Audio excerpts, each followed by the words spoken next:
यक्ष और युधिष्ठिर का संवाद। यह कथा महाभारत के वन पर्व से ली गई है, जहाँ पांडव वनवास के अंतिम समय में एक कठिन परीक्षा से गुजरते हैं। वनवास के दौरान एक दिन पांडव जंगल में भटक रहे थे। भीम, अर्जुन, नकुल और सहदेव को प्यास लगी थी, तो युधिष्ठिर ने सहदेव को पानी लाने भेजा। सहदेव को एक तालाब दिखाई दिया, लेकिन जैसे ही उन्होंने पानी पीना चाहा, तालाब से एक आवाज़ आई, रुको, पहले मेरे प्रश्नों का उत्तर दो, फिर पानी पी सकते हो।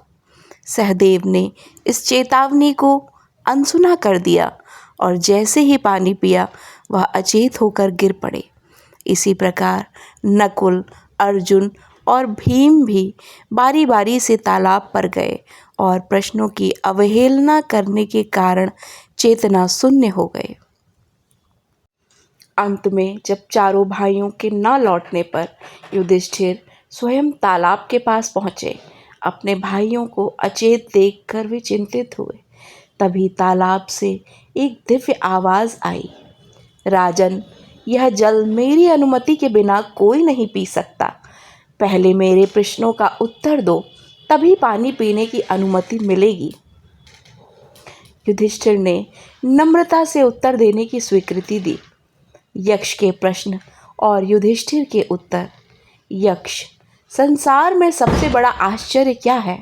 युधिष्ठिर, प्रतिदिन अनगिनत प्राणी मरते हैं, फिर भी जीवित लोग ये सोचते हैं कि वे अमर हैं, यही सबसे बड़ा आश्चर्य। यक्ष, जीवन का सबसे बड़ा धर्म क्या है? युधिष्ठिर, अहिंसा सबसे बड़ा धर्म है। यक्ष, मनुष्य का सबसे बड़ा शत्रु कौन है? युधिष्ठिर, क्रोध उसका सबसे बड़ा शत्रु है। यक्ष, मनुष्य को सबसे अधिक क्या त्यागना चाहिए?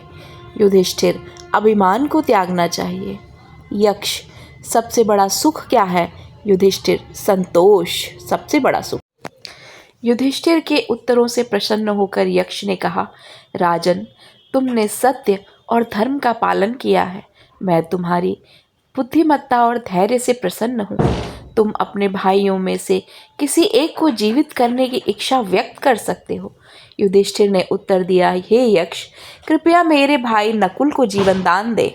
यक्ष ने आश्चर्य से पूछा, तुमने भीम और अर्जुन जैसे पराक्रमी भाइयों को छोड़कर नकुल को क्यों चुना? युधिष्ठिर ने उत्तर दिया, मेरा कर्तव्य है कि मैं न्याय करूं। मेरी माता कुंती का एक पुत्र मैं जीवित हूँ, तो मेरी विमाता माद्री का भी एक पुत्र जीवित रहना चाहिए। यक्ष उनके न्याय और सत्यवादिता से अत्यंत प्रसन्न हुए और उन्होंने न केवल नकुल बल्कि सभी पांडवों को जीवन दान दिया। इसके बाद यक्ष ने अपना असली रूप प्रकट किया। वे स्वयं धर्मराज यमराज थे, जो युधिष्ठिर की परीक्षा ले रहे थे। उन्होंने आशीर्वाद दिया, युधिष्ठिर, तुम सदा सत्य और धर्म के मार्ग पर चलने वाले हो। इसी कारण तुम्हें और तुम्हारे भाइयों को कोई पराजित नहीं कर सकता।